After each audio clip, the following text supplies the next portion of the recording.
Hey everybody, it's Jason from the Texas Gun Vault 2, and today is the first day of my holiday Christmas break, and I told you there would be a lot of Texas gun vaulting coming up. And today I went to the range, I got some projects done around the house, and I was able to do a little bit of research on a topic that I was made aware of from some other people that I want to talk about. And maybe you have not heard about this information. Maybe you have, maybe you haven't, but if you haven't, I want to introduce you to something that I think is really interesting and then talk about people's reaction to it.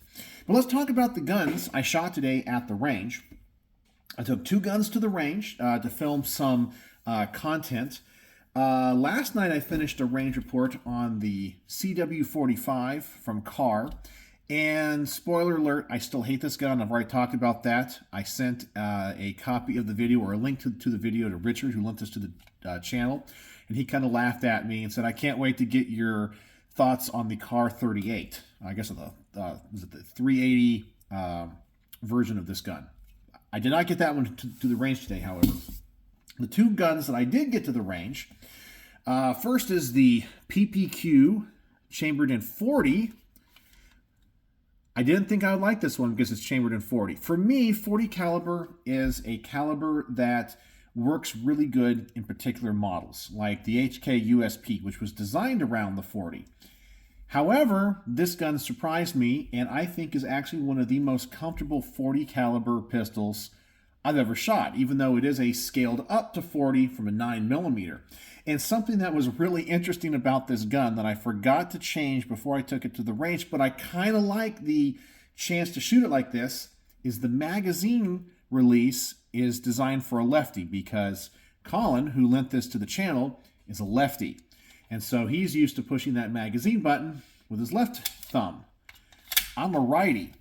But believe it or not, this is actually pretty darn ergonomic and makes a lot of sense. So when I shot this gun for the first time, I tried to push down this magazine release button on this side. It wasn't there. I was like, oh yeah, I forgot to change it over. But I have actually found having it on this side makes a lot of sense. It's very ergonomic to have that button on that side, and it's really easy to find. So if your finger is off the trigger, it's on the side of the gun, you can drop that magazine really easy. So I reviewed it that way, and yeah, it worked just fine. And this thing, for shooting 40, which is usually pretty snappy, was very comfortable. I shot it okay.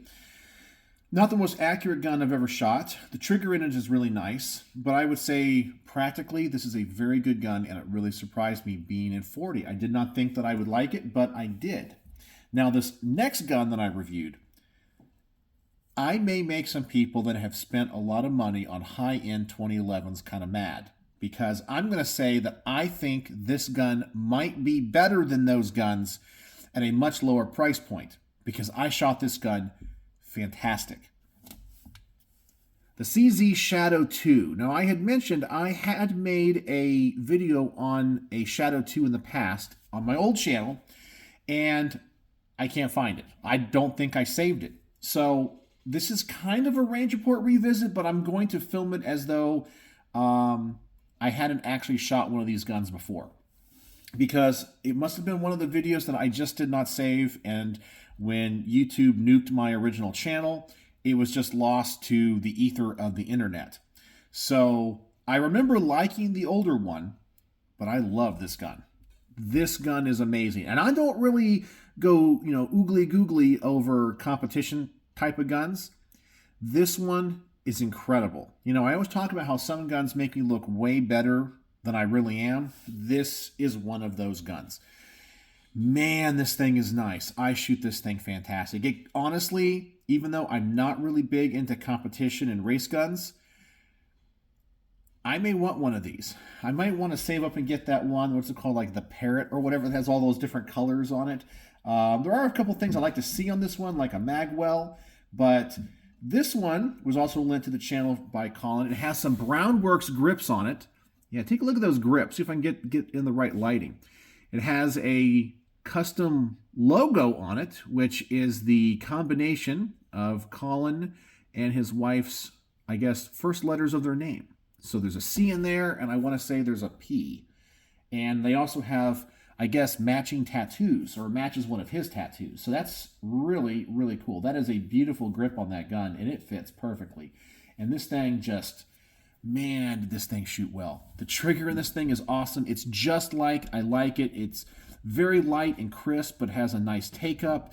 Very defined wall. You can stage that trigger really well. It's the version where you have the manual safety. I kind of prefer that over the decocker. I really like the enlarged magazine button, and this thing is a tack driver. This thing is a tack driver. Holy moly. And the reason I said I'm going to make some people mad is because I think for the price point of this gun, which is a lot cheaper than guns like, Atlas and even the Staccatos or the really high-end Nighthawks, this one I think shoots better. I know, it's a bold statement. I think you get a lot of gun for this, for this offering from CZ. You get a lot. I mean, this thing is pretty darn good. I mean, it is well made. I am very impressed with it. I mean, the slide to frame, fit is tight. The slide works excellent. It feels like it runs on ball bearings. I don't know. This thing just shot amazing. I was blown away by it. So I really feel like if you want to get into a competition type of a setup, you want an all metal framed gun, and you don't want to spend $6,000. I really think the CZ Shadow 2 might be the way to go. This thing was awesome. It's not a perfect gun, by the way. One of my complaints with most CZs is that the slide, because it has the inverted rails, I just don't get enough gripping surface. So if I want to rack the slide, man, even though you have those front cocking serrations and the rear cocking serrations, it's just more narrow than I prefer. But I could live with it. Of course, you can't dry fire it. So you have to be careful about that. If you notice, I'm always putting the hammer down with my thumb. And I think for a competition-style race gun, I'd want a magwell. But everything else with this gun I love. Wow. I mean, this thing really, really impressed me. So I'm out here in the garage cleaning all three of these guns up, and tonight I'm probably going to work on the range report on the CZ Shadow 2. I've already transferred all the range footage. I just have to edit it, create my bullet point script, and then come out here and film the garage portion. So that's what I did today. So if you're a Patreon supporter, you'll see these two reviews up pretty soon on Patreon. And now I want to talk about a little bit about politics. So what I think is good news, and then talk about some poor reactions, I think, of people in the gun community, and kind of go back to why I say we're going to lose the battle in the end for our Second Amendment rights. But I want to introduce you to a bill which has been introduced in Congress, a bipartisan bill, believe it or not, that deals with suppressors. Its main writer is Representative Blake Moore from Utah. And it's H.R. 6352, and it's called the Tax Stamp Revenue Transfer for Wildlife and Recreation Act. Okay?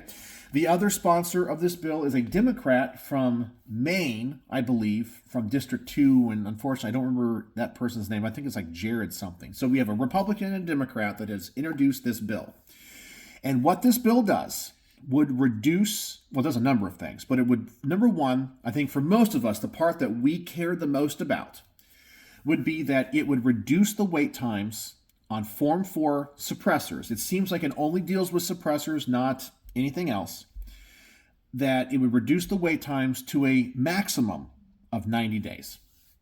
So it would treat the NFA transfer, you would still pay the tax, and the ATF would get extra funding, and we'll talk about that in a second, to process the transfers faster. But like the law that says if the FBI does not do the background check within 3 days of a delay, the gun dealer has the option to continue with the transfer.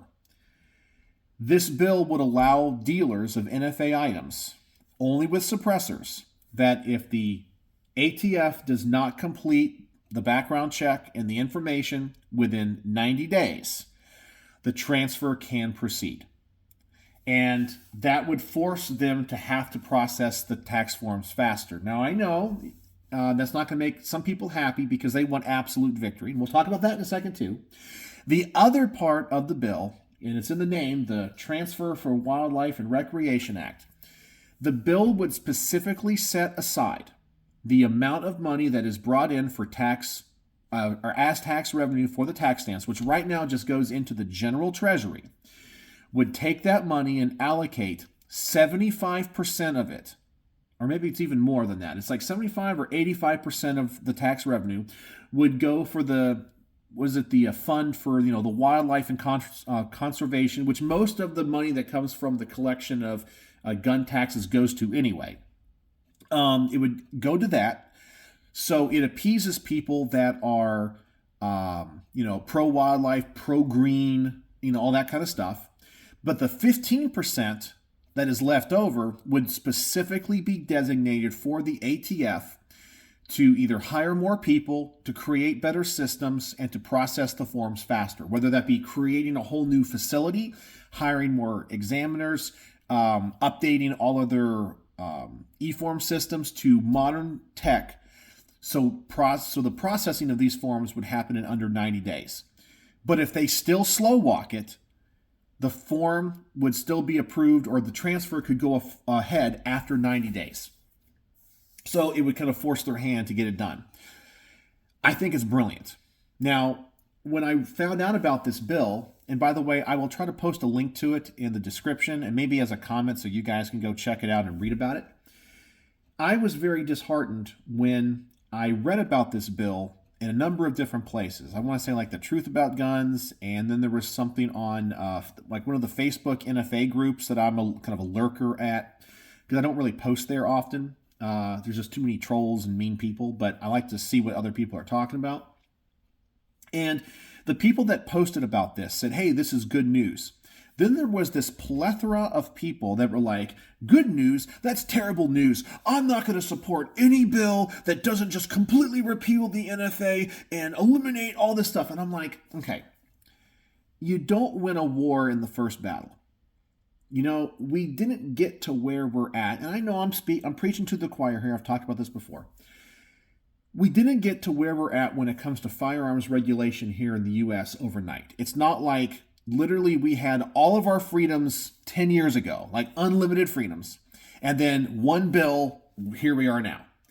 It happened over time. The 1934 National Firearms Act, the 1938 National, what was it called? There's the other, it had to do with the licensing, the National Firearms Act and the Federal Firearms Act of 1938. Then you have the 1968 Gun Control Act, and then you have the 86 Firearm Owners Protection Act, and then you had the 94 Crime Bill, and then you've had all these other things that have happened since then. The anti-gunners play the long game. They do it piecemeal. It's like the two analogies I can come up with when it comes to these people. And I understand people are tired of feeling like their rights are being trampled on. And the only solution to them is absolute victory and absolute victory now. They're like, every gun law is unconstitutional. The ATF can't create law and shall not be infringed. I always joke about that. And I'm like, I get it. I understand your passion. I understand your perspective and where you're coming from. But we have to be smart. And until we're smart and fight these battles the strategic way, we're always going to lose. So here you have a representative, Blake Moore, that is trying to appease both sides because he looks at the political landscape, I think, with a rational basis. He goes, okay, the odds of this passing the Senate is pretty slim. In fact, if I had to give my predictions, I give it a 25% chance this bill passes the House. I give it a 10% chance it passes the Senate, and I give it a 2% chance that Joe Biden would sign it into law. Okay, so I don't think it's really going to go anywhere. But he looks at the political landscape and goes, okay, if I propose a bill that would just take suppressors off the NFA, it's going to go nowhere. He might not even get it into a hearing in a committee. So he does this. Okay, so we don't repeal the tax. We keep them as regulated items that are registered. So you appease the people that are the gun control people that think all this stuff should be registered. However, you limited the transfers to 90 days. And you give the people that are on the other side of the aisle, you can say, hey, listen, look at all this money that's going to go towards green things, conservation, protecting land, and environmental services. Well, if you're all about the environment, and honestly, I'm about the environment. I think we should be good stewards of the earth. People will go, I can get on board with that. I can get on board because they're not taking them off. They're not becoming, silencers aren't becoming unregulated, but we're getting more money for green stuff. And then people that are all about, we need to, enforce the laws more. Well, they're going to get more money to the ATF, which should appease people on the right, because if they're law and order people, they're going to want that. And if they're on the left, well, they love more government spending to increase the size of federal agencies. So you give them that. So to me, it's kind of a win-win. It's a true compromise. They give up something, meaning having these indefinite wait times that go on for years. But in return, they get to expand one aspect of the ATF. They get all this money for conservation and green projects. And we get quicker transfer times on suppressors, just suppressors. So we get something, but we give up something. They give up something, and they get something. Which I think makes this a very, or a more easier bill to pass. And then once this happens, that's the first stepping stone in getting all this stuff taken off the NFA. After 90 days, if this passes and everyone's getting their silencers in 90 days, we can go, hey, it's been such a great thing. Now we got this new system. Let's do the same thing for SBRs and SBSs or machine guns. And then after that happens, we can go to the next step. Okay, now that we just, let's take suppressors off the NFA, just the NFA. And then over time, we begin to win all of our rights back. But so many people, a lot of people, both, as I said, at The Truth About Guns and on these Facebook groups, they say they would never support it because it expands the ATF and it doesn't get rid of the tax and it's not absolute victory. There's two analogies I have for these people. And see if one of them resonates with you, okay? The first analogy is a war. So imagine back on December the 8th, 1941, after the Japanese had bombed Pearl Harbor, and FDR gave his, speech declaring war on the Empire of Japan. Imagine if the generals and the admirals came to him after, that and said, okay, so here's our plan to win this war. We need to win this battle. We need to take this island. We need to start building these ships. We need to build this army. We need to build this navy. And it's going to take us a couple of years. And we might have to sacrifice this island to win this island or to be a decoy or whatever. So they lay this out. And imagine if FDR came back to them and says, I reject all of this. I want the war over tomorrow. And if you can't give me absolute victory by noon tomorrow, I don't want any of it. The generals would be like, that's not how this works. That's not practical. Like we can't win a war in one day and have absolute victory. You have to win battles. And some of those battles you might lose, but you do it in a strategic way to win the war. You all would agree that that's not how you win a war. You just can't say, I will only accept absolute victory right now, and that'd be done with it. And if it's anything else, even if you win the victory in a year, you won't accept it because you want the victory now absolute. Well, that's not going to work. We would have lost World War II if that was the case, right? The other one, on a more personal level, maybe if you want to not talk about war and battles and all that, we hear stories in today's world all the time about people that are lonely, people that are older. And you have a society today of people that maybe overvalue their worth or are so superficial in their wants, needs, and desires that they miss the bigger picture. So, for example, we've all seen the memes of the people that will post online like girls, or women, I should say.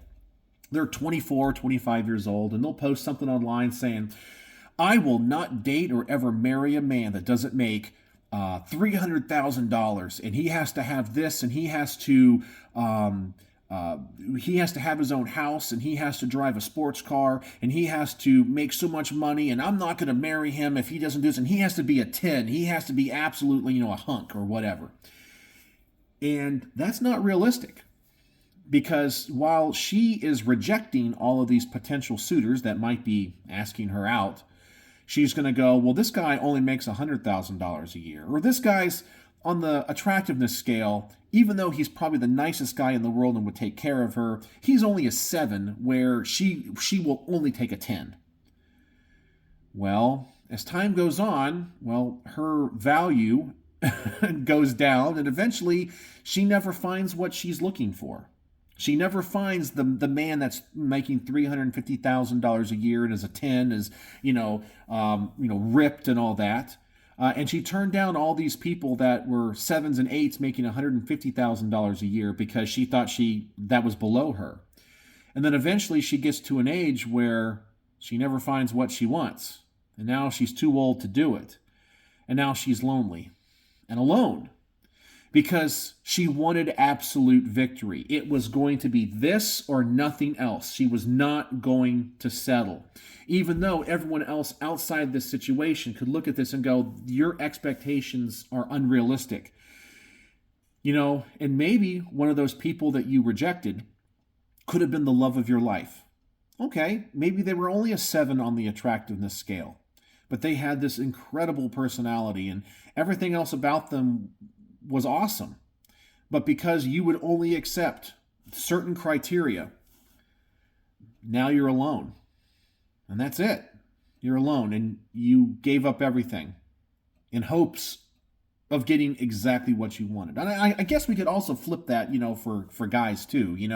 If a guy is like, I'm only going to date women that are a 10 and that are a certain height and a certain weight and a certain measurements and have, a certain size chest and this and that, then I'm not going to date them at all. I'm not even going to entertain it.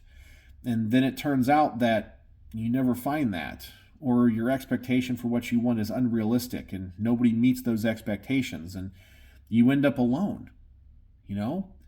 I can respect people that say it has to be complete victory or not. I guess so, but you got to live with your consequences. And so people end up being older and alone and lonely. And it's sad, right? But because they would not settle, they wouldn't see that maybe a possibility that their expectations and their resistance to accepting something less than complete and utter victory has put them in a situation where actually they lose more than they ever, thought. They actually lose in the end because they wouldn't accept a compromise or accept something less than absolute victory. So maybe one of those resonates with you, but that's what I think the gun community is. There's a lot of people in the gun community, and this is because of the radicalization of people in the gun community by YouTubers, the ones that are the fearmongers, the ones that are the fearmongers, the ones that just push unrealistic expectations, and everything is breaking news, everything is the ATF is coming to take your guns and kill your dog and all that kind of stuff. And it just perpetuates itself. It becomes this, like as Elon Musk calls it, a woke mind virus, but I think for us it's like a radical mind virus. Instead of realizing that we have to have strategic wins over time, they just want absolute victory. And if it's not a bill that will repeal the NFA and get rid of it 100%, even though it has zero chance of passing, they won't get behind it, they won't support it. And that's another reason why we're going to lose our gun rights, because there aren't enough people in the gun community that are willing to fight this the smart way. You win this battle over the course of years and decades, and you win it by making the other side think they're winning. So if the other side goes, ha ha ha, they're not repealing the NFA, they're not, these silencers are still regulated, and we're getting money for green energy and green projects and the ATF and all that kind of stuff. And in return, we're like, whatever, we're getting this quicker. And as soon as that becomes more, standardized, then we can move on to the next thing. And speed up the processing times and eventually repeal the NFA. But you got to do that over decades, not tomorrow, But anyway, if you guys are interested, I find this bill to be very fascinating. And actually, I think it's interesting that it was bipartisan sponsored. And it has a lot of things in it that I like. And I think it actually has, comparatively, a decent chance of at least passing the House.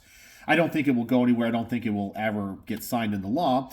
But if you are interested, it is H.R. 6352, the Tax Stamp Revenue Transfer for Wildlife and Recreation Act, introduced by Representative Blake Moore of Utah, District 1. I think it's District 1. District 1 or District 2. But anyway, I will put a link in the description. That is my thoughts on that bill and my disheartening of people's reaction to it in the gun community, because people in the gun community, through their radicalization and unwillingness to actually learn about how laws are created and being strategic about things, they will lose in the end. Their unwillingness, because they're radical. And I'm not saying radical from their desires, because trust me, I want all gun laws to be repealed. So I guess you can say that's radical. But by radical, I mean utter and absolute victory, no compromise, and it has to be today. Because that's not going to happen. You will never see a bill that just someone says all gun laws are repealed. It will never get through any House of Congress. It will never be signed into law. It will never happen. It will never happen. All right? We have the chance of figuring out how to be immortal before that happens. So you have to figure out a way to slowly get us there and to repeal what we have. But anyway, that's what I want to talk about. H.R. 6352. So that's my thoughts on this. So if you guys made it to the end of the video, what's the word of the day? What's the word of the day? I'll tell you what. I was thinking about something with that bill, but because I loved this gun so much today, the CZ Shadow 2. The word of the day is shadow. Shadow! If you made it to the end of this video. So use that in the comment, and also tell me what you think about this bill and my thoughts on this bill. Like to know. So, as always, thanks for watching.